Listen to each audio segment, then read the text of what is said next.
Okay, so now I am answering the questions for week three's response. And I don't think there's a certain way that you want us um, to answer these questions, so I hope I'm doing this the right way. Anyway, so your first question was about movement and how do we approach movement?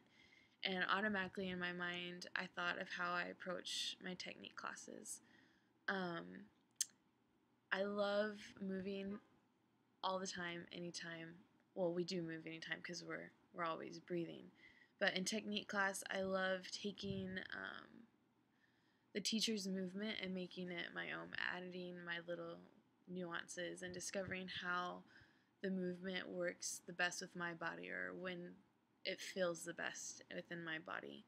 I also feel something just about me is that I have to have some sort of athletic or some sort of movement every day, and I've had to find that outside of my academic studies, just because we only have technique class 3 times a week. When if I had it my way, I would have it every day. But I understand why we only have it 3 times a week to make room for other classes and stuff like that.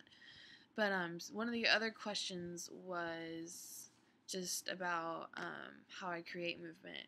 And in our first year, I wouldn't say it's not a defense, but our first year review, where we had to present in front of the faculty and everything, one of the faculty members told me that I had a very traditional way of creating movement and creating pieces, and that um, there wasn't really a place for that for ASU, and that kind of hit me.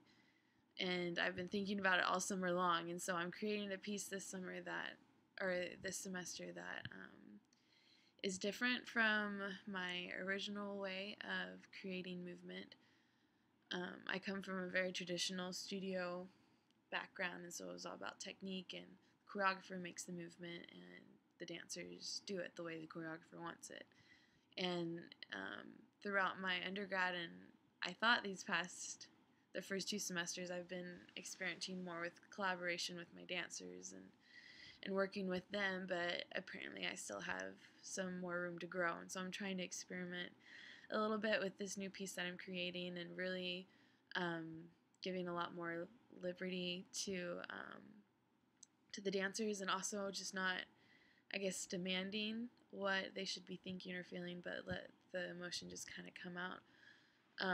Recently, one of our creative classes, Chris was talking about um, how when he was creating a dance, or it was a duet with one of his really close friends, how she was always asking, how should I look? How do you want me to, like, what facial should I do, or how should I portray myself at this certain moment in the piece? And he just told her, I don't know. I don't know. That's your thing because you're performing it.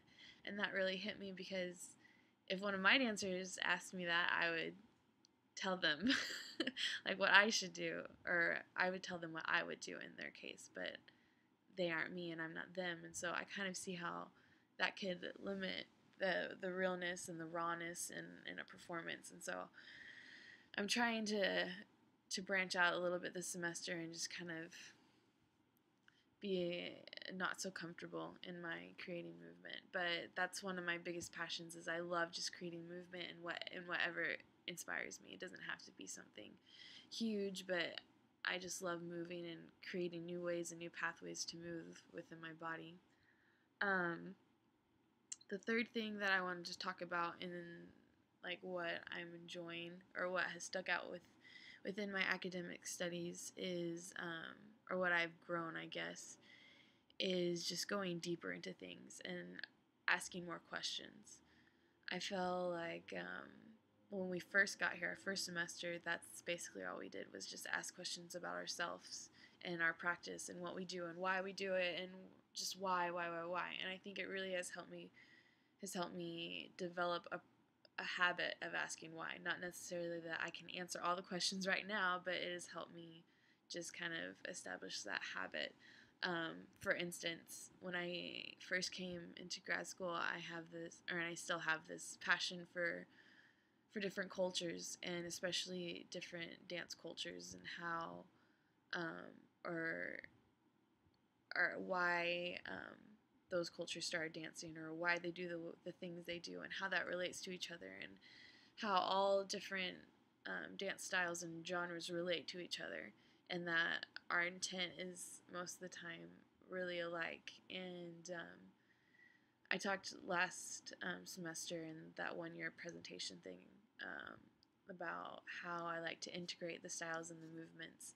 And one of the other professors talked about how, I can't just put the steps together. I need to know why those steps were done in those certain dance genres, and that I need to use those same intentions that they would use into my piece. And if it doesn't fit, then don't use them. I need to honor that. And that really hit me, and so I really enjoyed that too. I feel just all the faculty has really helped me just deepen my understanding of what movement is, what dance is, and why can't just taking a deep breath be considered dance? And it just, all these questions has just really opened up my mind and got me thinking more deeply. So hopefully that thinking process will continue to help me and continue to profit me in my creating dance, and somehow I'll be able to answer them and I'll be able to make some good progress this next year.